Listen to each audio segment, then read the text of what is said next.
Hi, I'm Noah, and I'm roasting one person for every country in the world in a random order. Today is part 2 of my roast of Indian Prime Minister and a woman who looks like she never had a plan that couldn't be more accurately described as a plot, Indira Gandhi. During the almost 2-year state of emergency that she declared, Gandhi dismissed the state governments in Gujarat and Tamil Nadu, the only 2 states that were controlled by opposition parties. I'm shocked that Gandhi would seize power from people just because they belonged to other parties. I would have thought that she'd seize power from people who belonged to her party, too. Some observers think that Gandhi ended the emergency and scheduled new elections because, based on the press, which she had censored, she believed she was much more popular than she actually was.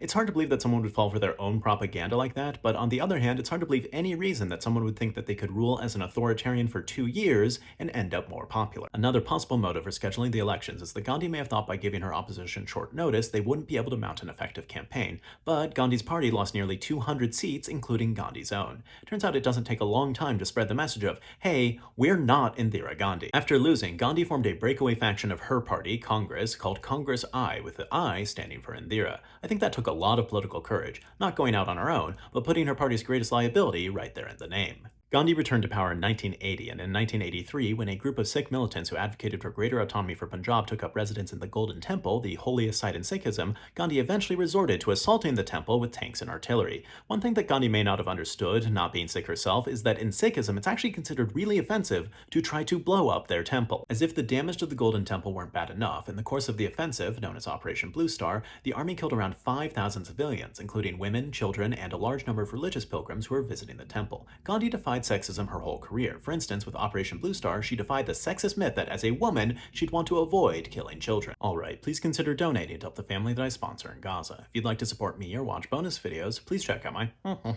Then let me know who to roast from your country, and join me next time when I'll be roasting South Korean president and a man who dressed like he was banking on coming back as a vampire, Park Chung-hee.